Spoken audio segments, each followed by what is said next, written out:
tema de este día es la caída del diseño original.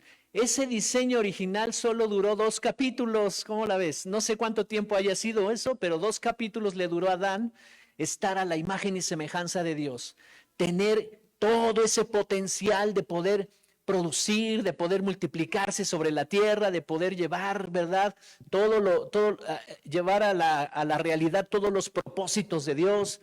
Y entonces veíamos también el martes que le dio 4 cosas. Dios le mandó dominar la tierra y le dijo 4 cosas, lo que llamamos el mandato de dominio. Y le dijo entonces, fructifica, que quiere decir, sé productivo, produce todo lo que está a tu alrededor, produce una gran familia, produce un gran matrimonio, produce paternidad, produce cosas materiales, produce, que se vea la imagen y semejanza de Dios en ti, que es productiva, que es creativa. Había ese potencial en Adán. También estaba el potencial de multiplicarse sobre la tierra, se influencia sobre las demás generaciones. Había también el potencial de dominar sobre la tierra, de ir a lo profundo en cualquier tema. Domina todos los temas, Dios le decía a Adán. Y 4, gobierna. Gobierno quiere decir cuidar, administrar, distribuir, prosperar. Estaban esas 4 cosas ahí, en esa imagen y semejanza. Pero sucedió algo tremendo. Hoy voy a leer mucha Biblia, pero es casi todo el capítulo 3 del Génesis. Es el capítulo de la tragedia. Es el capítulo de la caída del diseño original. ¿Estás listo? ¿Sí? Así que bueno, Dios creó la vida con base en principios. Eso hay que repetirlo todo el tiempo. Leyes espirituales que hacen que todo funcione. No es religión. Por eso Dios no es religión. Dios no es religión. Di conmigo, Dios no es religión. Dios creó la vida con base en principios, leyes espirituales que hacen que todo funcione. Todos estos principios definen todo lo que tiene que funcionar en la vida y que se cumpla su propósito. Así que Dios tenía planeado y diseñado, antes de que existieras tú y yo, ya estabas pensado. ¿No es maravilloso eso? Solo veremos más adelante, pero hay textos bíblicos que nos dicen que tú ya eras bendecido antes de que nacieras. Bendecido totalmente. Hiciste tu aparición, ¿verdad? Aquí cuando te dieron la nalgada y no te acuerdas, pero el doctor te agarró y te puso de cabeza y ¡pah! Y empezaste a llorar, ¿no? ¿No te dijo tu mamá que pasó así? Hiciste tu aparición en este mundo y ya eras bendecido. A lo mejor no se manifestó en los primeros años de vida, la pasaste no tan bien, a lo mejor en tu entorno familiar en el que creciste, tuviste experiencias, situaciones, pero ya eras bendecido. Cuando viniste al encuentro con Cristo, cuando viniste al encuentro con tu Dios, cuando vino la salvación, entonces comenzaste a darte cuenta que ya eras bendecido.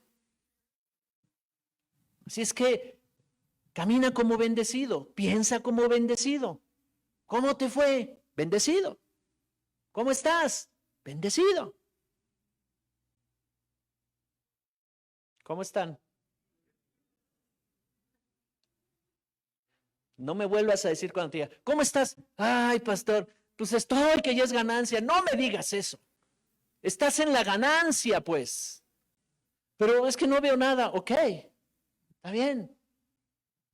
Las circunstancias que te están rodeando ahorita te están dando una información equivocada. ¿Se acuerdan del espejo? Que hablamos del espejo la semana pasada, ¿verdad? Entonces tú te estás viendo al espejo. ¿Cuántos de ustedes han visto su propio rostro con sus propios ojos? Nadie. Pues no se te pueden salir los ojos así para que te veas de frente, ¿verdad? No se puede. Nadie ha visto su rostro con sus propios ojos. Entonces tienes que acudir a un espejo y tienes que confiar en lo que dice el espejo. ¿Sí o no? Y cuando íbamos a Chapultepec, a la casa de los espejos, unos espejos que te hacían verte así bien alto y bien flaco y te veías así, ¿no? Y nos reíamos. O que te veías muy ancho con unos piecitos así, te decías, mira qué chistoso. Esos espejos te engañaban y te daban una imagen distorsionada de ti. ¿Sí o no? Eso pasó con nosotros desde la infancia. Situaciones, circunstancias, personas, experiencias nos dieron una imagen distorsionada de quienes éramos y la creímos. Y haz de cuenta que íbamos todo el tiempo en ese espejo donde nos veíamos chaparritos y llegamos a una conclusión porque todo el mundo me decía, eres un chaparrito. No sirves para nada, no podrás, no puedes, no tienes capacidad, eres un tonto. Y a veces personas en autoridad nos los decían. Personas que tenían influencia sobre nosotros nos los decían. Un maestro, los padres, personas mayores nos decían eso. Entonces nos ponían del espejo y nos decían, eres un chaparrito. Y entonces llegué a la conclusión, ¿quién eres tú? Ah, mucho gusto, soy chaparrito. Pienso como chaparrito. Hablo como chaparrito. ¿Sí o no? Una imagen distorsionada. Y luego venimos a Cristo y Cristo nos dice, tú no eres ningún chaparrito. Tú eres grande. Yo puse mi naturaleza en ti. Mi naturaleza no es chaparrita, es grande. Y entonces vino una batalla aquí en mi mente y en mi corazón tratando de quitar esa imagen distorsionada que yo tenía de mí mismo. Y dice la Escritura que cuando vamos a la Biblia es un espejo para nosotros. Ella nos va a decir la verdad. Y ahí va a decir, eres grande, eres bendecido, Dios dio la vida de su Hijo por ti, hay un propósito grande, tuviste fracasos, no importa, levántate, porque no te vas a quedar ahí, tu destino fue planeado en el cielo. Yo no sé si está tocando tu corazón esta palabra, pero hoy el Señor te dice, hey, levántate. Porque lo que te dijeron los espejos de tu pasado y esa imagen que te proyectaron de tu pasado no es verdad.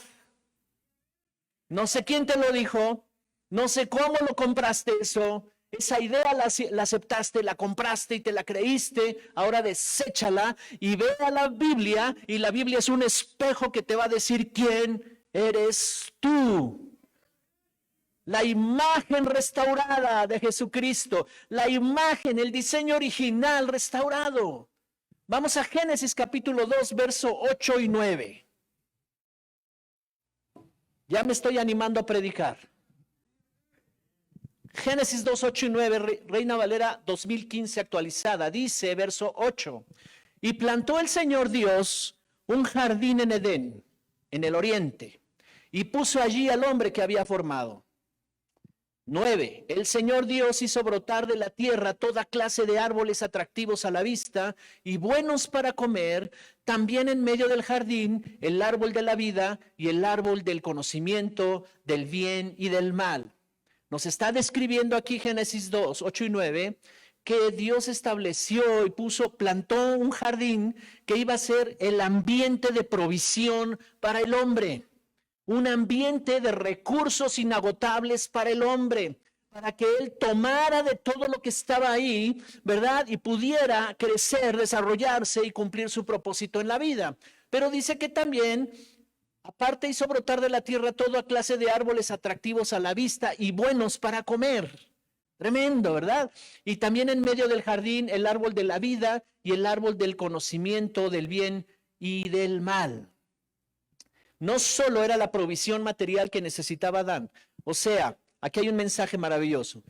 Jardín del Edén es lugar de la presencia de Dios. Edén quiere decir lugar de la manifestación de la presencia y el favor de Dios.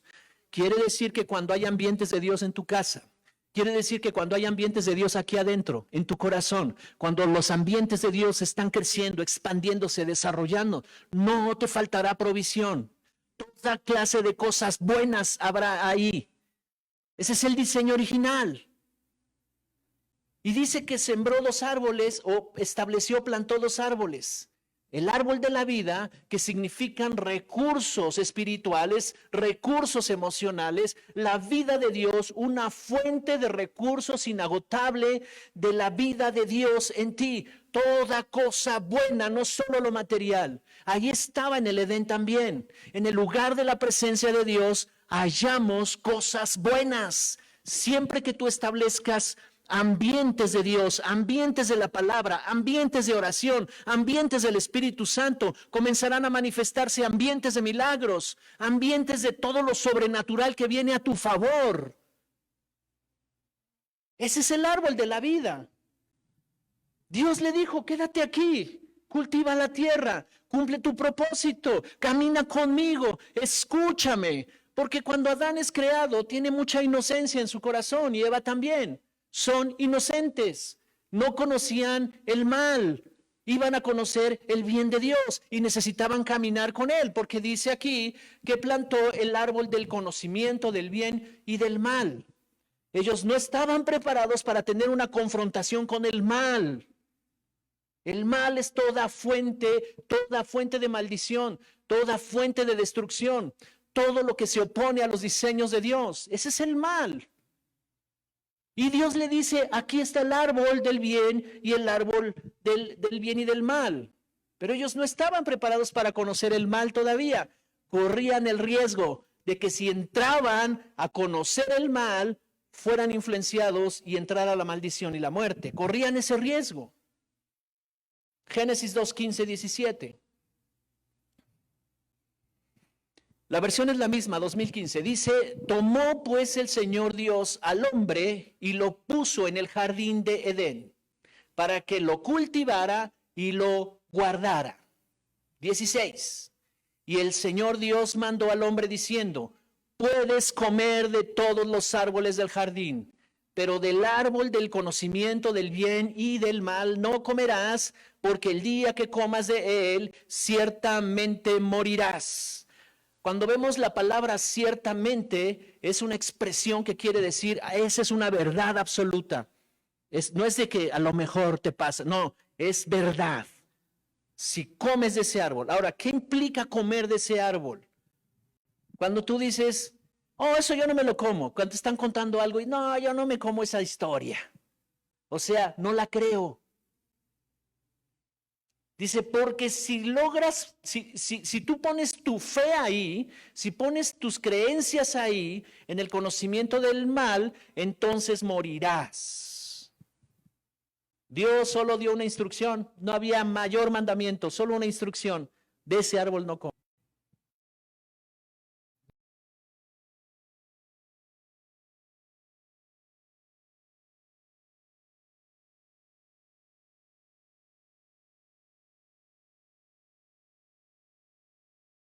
Esa estrategia es la misma.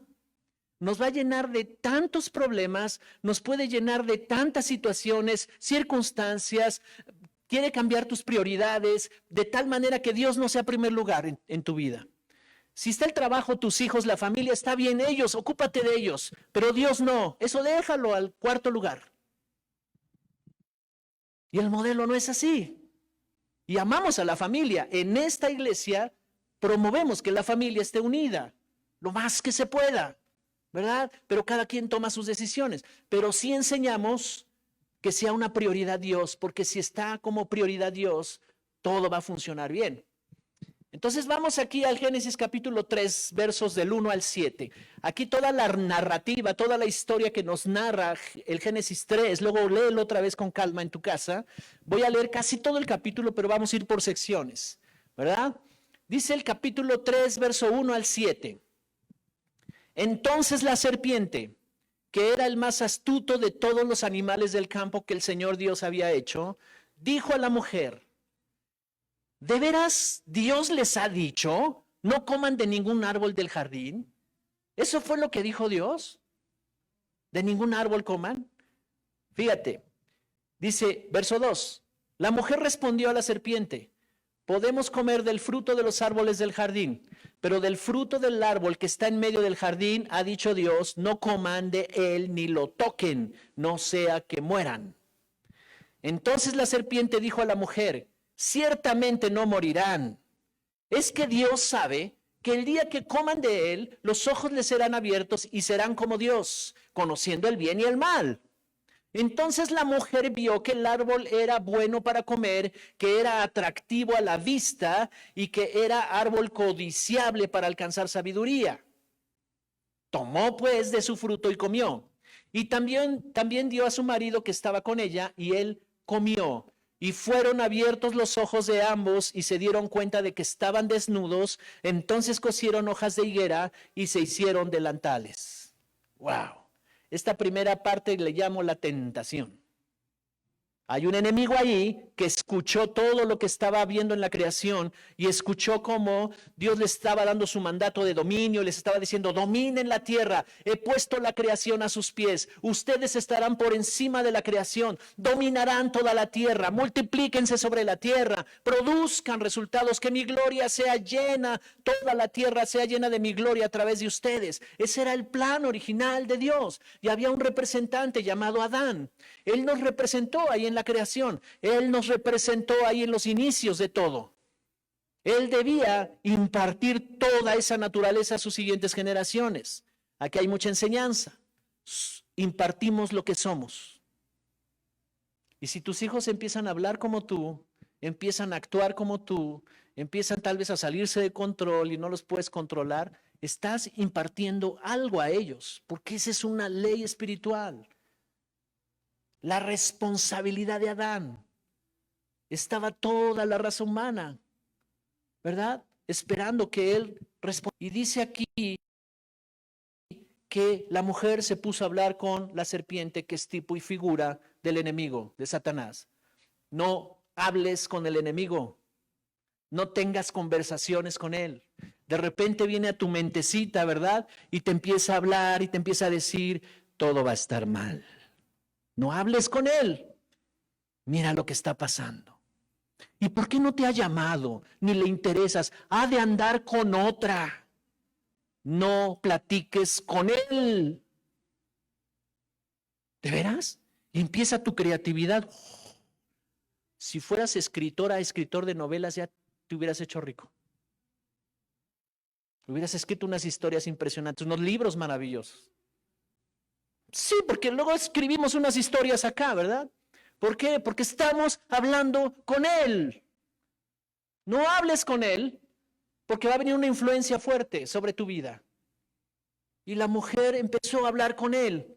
Y luego llegó un momento en que le dijo: no, hombre, si tú comes de ese fruto, si tú le entras al conocimiento del mal y del bien, entonces vas a ser como Dios. ¿Sabes? Ya eran como Dios. Tenían su imagen y semejanza. O sea, pero ¿con quién estaba hablando? ¿Estaba hablando con ella?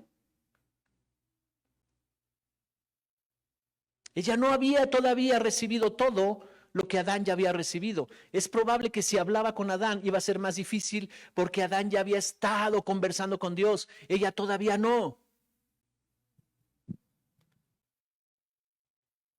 ¿Alguien está entendiendo el mensaje? Este es el momento de la historia de toda la humanidad donde cambiaría el curso de la historia. Es el versículo de la tragedia de la raza humana. Adán trajo consecuencias terribles de sus decisiones. Aquí hay otra enseñanza. Papá y mamá, las decisiones que tú tomas van a afectar a tus generaciones. Eres representante de todas tus generaciones. Cada decisión que tú tomas trae una consecuencia. Nosotros como pastores, como padres espirituales de esta casa, porque esa es nuestra función, la paternidad espiritual de Dios, proyectártela a ti, impartírtela a ti. Y si tomamos malas decisiones, entonces, imagínate lo que estará pasando. Cuando me preguntan: ¿cuántos hijos tienes? Pues no sé. ¿Cómo que no sabes? Pues son muchos. Tenemos hijos espirituales. Y las decisiones que debemos de tomar deben de ser decisiones en el espíritu, para que seas impartido de lo que viene a esta casa. Adán nos representaba en un principio. Entonces sí, la serpiente pensó, y el apóstol Pablo dice: no ignoren las acechanzas, las maquinaciones del enemigo. O sea, está diciendo: piensa como él piensa, date cuenta cómo él piensa. Date cuenta cómo piensa él. Y yo empecé a entender. El enemigo dijo: con que ellos van a estar en dominio sobre la tierra, con que Dios les dio autoridad y poder sobre la tierra, sobre todos los reinos de la tierra. Nada más que él debe permanecer en la presencia de Dios, no salirse del jardín del Edén, porque si se sale de ahí perderá autoridad y perderá todo, y yo podré tomar gobierno. Así pensó el enemigo. Y así piensa todo el tiempo acerca de nosotros. Con que cristianos, ¿no? Con que ya van a la iglesia. Ok. Y empieza a traer el pasado y empieza a traer situaciones. ¿Por qué? Porque quiere sacarte. No vayas a la iglesia. No es necesario. Tú aquí órale a Dios.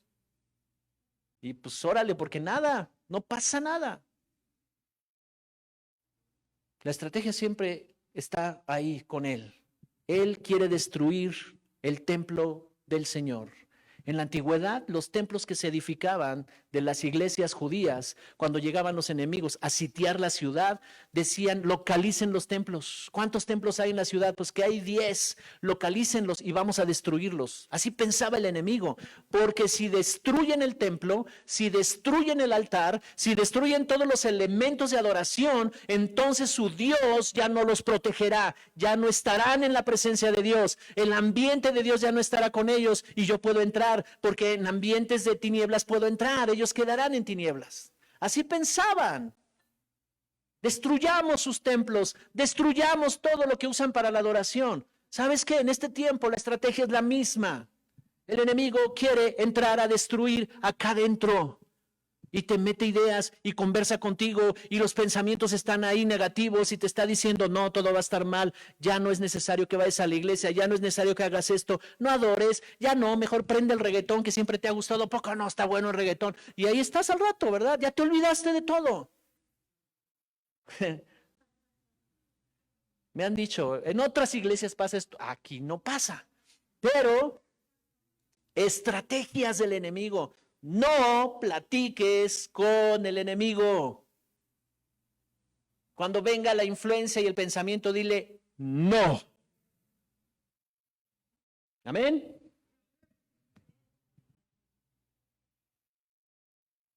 Ya vimos la tentación, que era bueno y comieron.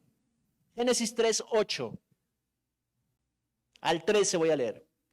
Cuando oyeron la voz del Señor Dios que se paseaba por el jardín en la brisa del día, el hombre y su mujer se escondieron de la presencia del Señor Dios entre los árboles del jardín. Verso 9. Pero el Señor Dios llamó al hombre y le preguntó, ¿dónde estás tú? Verso 10. Él respondió, oí tu voz en el jardín y tuve miedo porque estaba desnudo, por eso me escondí. 11. Le preguntó Dios, ¿quién te dijo que estabas desnudo? ¿Acaso has comido del árbol que te mandé que no comieras? El hombre respondió, la mujer que me diste por compañera, ella me dio del árbol, ella tiene la culpa, ¿verdad? Y yo comí. Entonces el Señor Dios dijo a la mujer, ¿por qué has hecho esto? Y la mujer dijo, la serpiente me engañó y comí. ¿Cuál es la naturaleza del enemigo? Engañar, robar, manipular, destruir. La serpiente representa al enemigo de nuestras vidas, a Satanás, y su estrategia es el engaño. Usa argumentos que parecen verdaderos, que parecen sólidos. Impacta tus emociones, te quiere decir triste. Usa argumentos sólidos y aprovecha nuestra ignorancia de la falta de Dios. Por eso es que la palabra siempre te va a defender. Hay un pasaje de la Biblia donde Jesús va al desierto por el Espíritu Santo, dice que lo lleva al desierto y ahí tiene una confrontación con Satanás. ¿Sabes qué lo llevó a vencer ahí con Satanás? La palabra. Escrito está.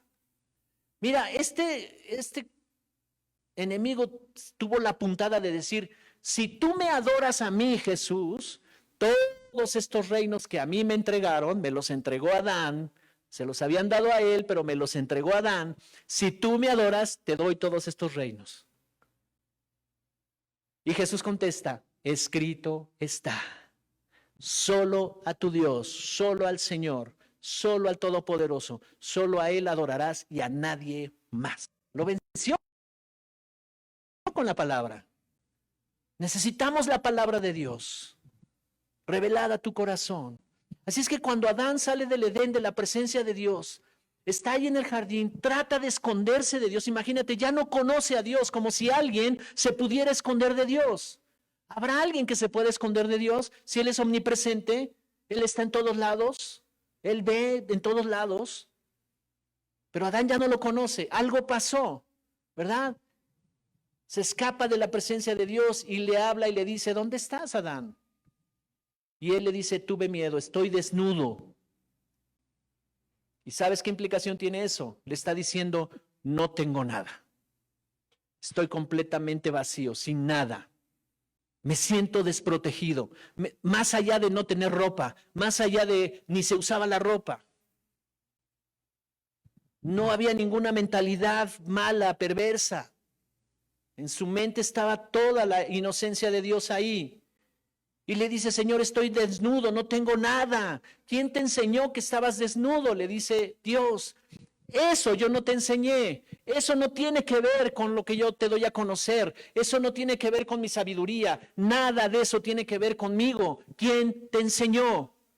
¿A quién escuchaste? Estás hablando como alguien que no tiene nada. ¿Cómo habla alguien que no tiene nada? ¿Has escuchado así a alguien? Tiene autoestima baja, dice que no es nada, que no puede, ningún proyecto va a avanzar en su vida. Piensa que no es nada. ¿Quién te convenció de dejar tu posición de autoridad? ¿Quién te convenció de dejar tu posición de privilegio? ¿Quién te convenció de dejar el lugar donde yo te había puesto sobre toda la creación para que dominaras en la creación, para que estuvieras estableciendo mi reino en la creación? ¿Quién te convenció de bajar de ahí? ¿Quién te bajó de ahí, pues? Y ahí comenzó la tragedia de toda la humanidad, la naturaleza caída. Ahora Adán ya no tiene una relación con el Padre, profunda con el Padre, ya no puede escuchar a Dios.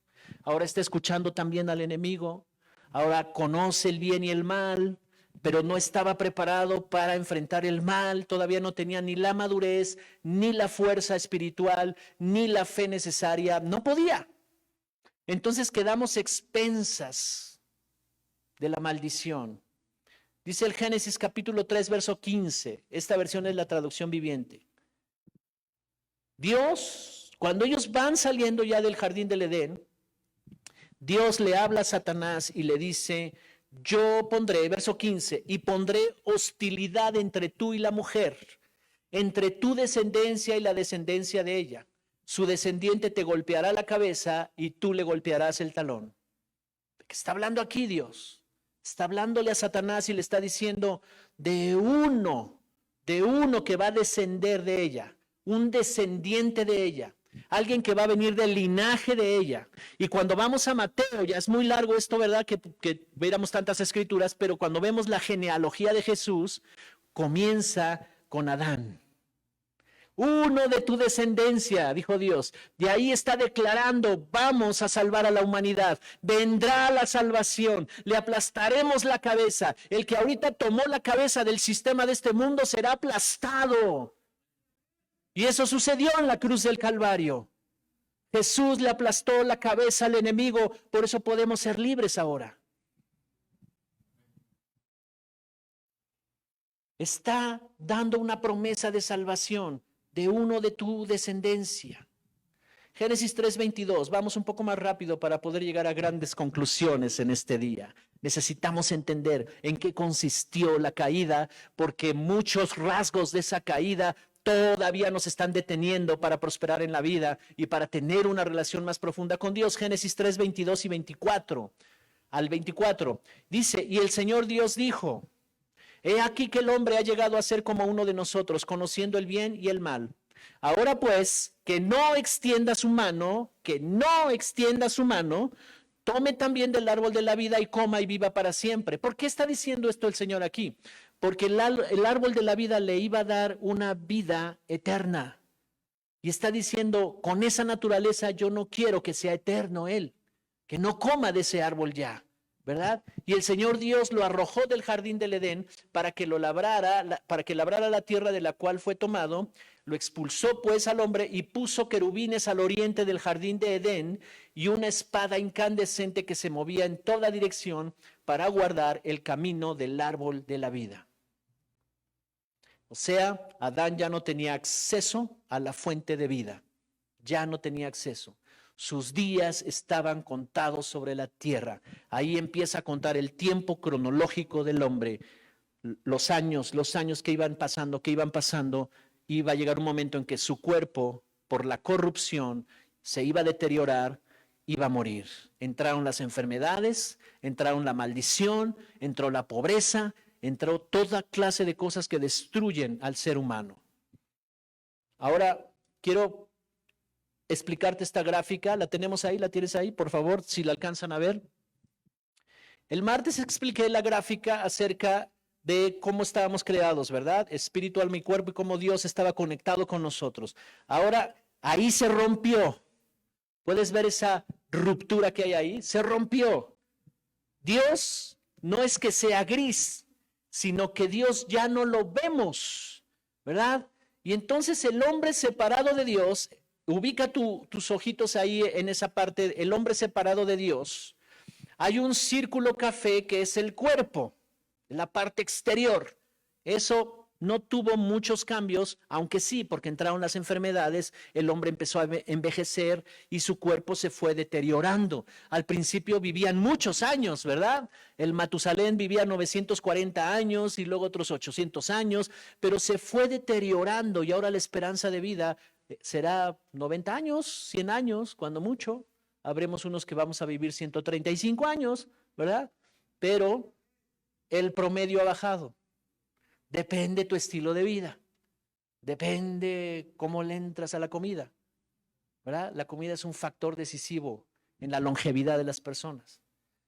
Así que el hombre separado de Dios, o sea, Adán, se ve esa parte café, ese círculo café es el cuerpo, y luego la parte de en medio que se llama el alma, si la alcanzas a ver, el alma, ahí con letras blancas, se ve gris. ¿Por qué? Porque ya no tiene la vida de Dios. Lo separaron del árbol de la vida, ya no está la fuente de vida. Y por más que tuvimos eventos maravillosos en nuestra vida, siempre tendíamos a la depresión, siempre tendíamos al desánimo, siempre había etapas de tristeza, etapas de calamidad, etapas de problemas, de angustias, toda clase de cosas negativas. Por un momento estamos bien y por otro momento ya no. Entonces eso significa ese círculo gris clarito, ¿verdad? Porque el de en medio es gris más oscuro, pero el que está en medio gris claro es el alma, y en el alma está la mente, las emociones y la voluntad. Eso se va a explicar con más detalle. Mente, emociones y voluntad. Todas las funciones de tu mente. ¿Tú sabías que tenemos 5 principales funciones en la mente? ¿Sí lo sabías o no? Pues yo nada más pienso, ok, esa es una. Pensamientos, ideas, imaginación, creatividad, recuerdos.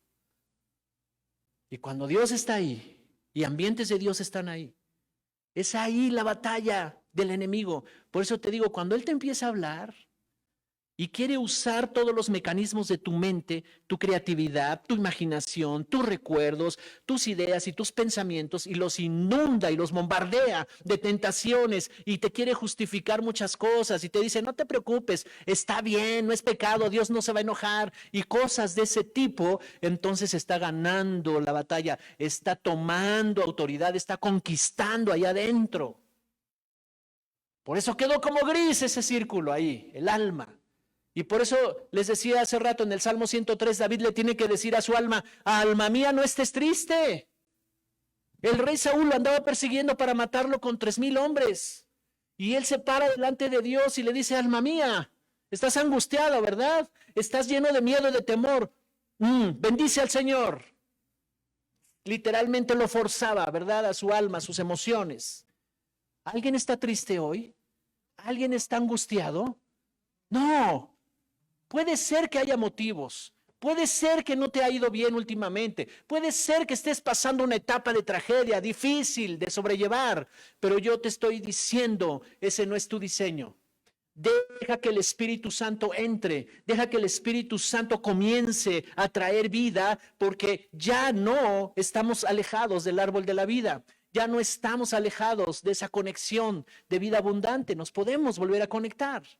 Pero en este momento estamos en la caída. Y luego el espíritu está muerto hasta adentro. ¿Alcanzas a ver ese círculo oscuro? Muerto. Efesios 2 dice que estábamos muertos en nuestros delitos y pecados. Muertos. Pero cuando vino el Espíritu Santo, nacimos de nuevo. No te pierdas la próxima porque vamos a hablar del nuevo nacimiento y cómo se restauró todo en la cruz del Calvario. Un espíritu nuevo, y por eso la pastora decía, no importa si la regaste porque tu alma tiene que ser renovada. Tu alma tiene que ser enseñada, ¿verdad? Las cosas viejas van pasando y cosas nuevas van siendo renovadas, emociones nuevas, ¿verdad? Y cosas restauradas dentro de ti. Pero tu espíritu nació de nuevo. Tu espíritu tiene la imagen y semejanza del Padre. Tu espíritu está así queriendo crecer, crecer, crecer, y necesitas alimentarlo con la palabra de Dios. Necesitas alimentarlo con la adoración. Necesitas estar conectado al árbol de la vida, a la fuente de vida, para que tu espíritu comience a crecer y la fe comience a crecer. Y tú digas, me está pasando esto negativo, pero yo tengo gobierno sobre esto porque el Todopoderoso está conmigo. Adán ahora se siente rechazado, no valorado, inseguro. La fuente de amor se cortó. La fuente de plenitud se cortó. Está rota, se rompió la fotografía ahí, ¿verdad? Y entonces ahora los hombres tienen que buscar algo que los sacie. ¿Por qué? Porque me siento tan falto de amor que no me importa una relación destructiva con tal de que me dé 10 minutos de amor. No. Y así pasan personas. Tienen tantos vacíos de amor, tantos vacíos de aceptación, tantos vacíos de sentirse valorados, porque les pusieron espejos donde se ven chaparritos, donde se ven devaluados. Y han llegado a creer que son así. Y si se encuentran una persona que tantito los levanta, pero nada más para sacar provecho de ellos, entonces van a sufrir mucho. Esa es la humanidad sin Dios. Rechazado, devaluado, inseguro, sin propósito, extraviado. Y pensamos, si gano mucho dinero, entonces estaré pleno. Y cuando está el dinero, no estoy pleno, no lo disfruto. Y si me conquisto ese güero guapetón, y resulta que ese me hace sufrir como se pagó un precio alto. ¿Alguien está aquí conmigo? ¿Se está entendiendo la naturaleza caída? Vamos avanzando para concluir. Romanos 5:12. Nueva traducción viviente. Estamos aprendiendo, iglesia. Cuando Adán pecó, Génesis 3, ¿verdad? Vimos toda la historia de Génesis 3. Cuando Adán pecó, el pecado entró en el mundo. Nos estaba representando y fue impartido a todos los que nacieron, todos los seres humanos que nacieron después de Adán. Dice, el pecado entró en el mundo. El pecado de Adán introdujo la muerte, de modo que la muerte se extendió a todos porque todos pecaron. Todos ya traíamos esa naturaleza de pecado. Necesitábamos al Salvador. No una religión, el Salvador, la salvación. Jesucristo. La condición y el estado en que estábamos por causa de Adán fue que nacimos separados de Dios. La buena noticia, Romanos 5:17. Y de aquí en adelante puras buenas noticias. Romanos 5:17, nueva traducción viviente. Pues el pecado de un solo hombre, Adán, hizo que la muerte reinara sobre muchos. Pero aún más grande es la gracia maravillosa de Dios y el regalo de su justicia, porque todos los que lo reciban vivirán en victoria sobre el pecado y la muerte por medio de un solo hombre, Jesucristo. Amén. Wow, yo le daría un aplauso al Señor. No teníamos oportunidad. No había forma de que yo en mis fuerzas pudiera transformar esta naturaleza. Tenía que nacer de nuevo para que me quitaran la maldad. Tenía que nacer de nuevo.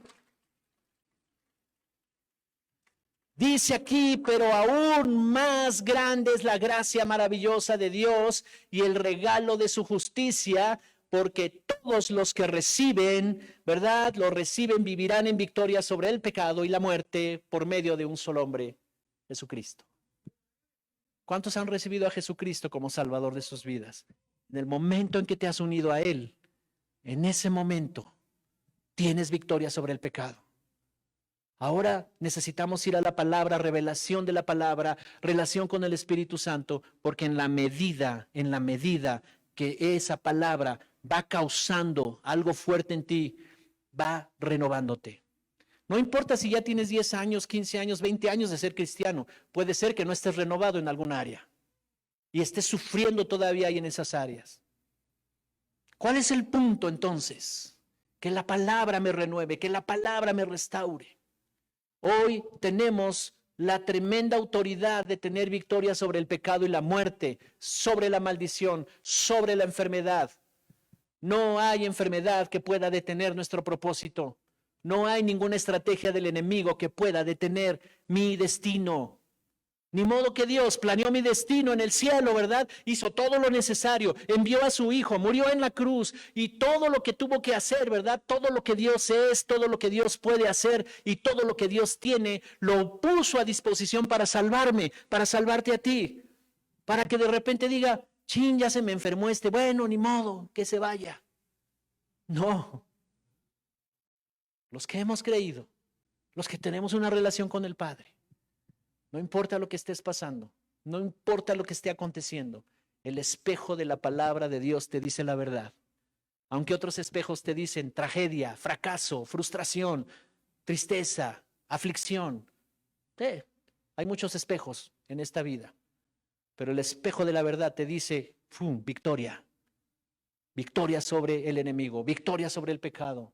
Levántate y resplandece porque ha llegado tu luz y la gloria del Señor ha nacido sobre ti. Amén. Así es que yo quisiera hacer un llamado a todos los que están allá en casa. Si tú por primera vez estás escuchando este mensaje, este es uno de los mensajes que nos lleva al entendimiento del por qué Jesús tuvo que venir. Dentro de unas semanas se harán representaciones aquí en la ciudad, en muchos lugares. Es famosa la Ciudad de México por las representaciones de la pasión de Cristo. Pero yo me pregunto si esa multitud pudiera entender todo esto que Dios nos está revelando. Si esa multitud que va allá y se concentra ahí para ver la representación del padecimiento, de la pasión de Cristo, pudiera comprender por qué tuvo que venir, por qué tuvo que morir en la cruz. Toda esa gente podría tener salvación. Todas esas personas tendrían una relación con el Dios Todopoderoso y nuestra ciudad sería diferente. Amén.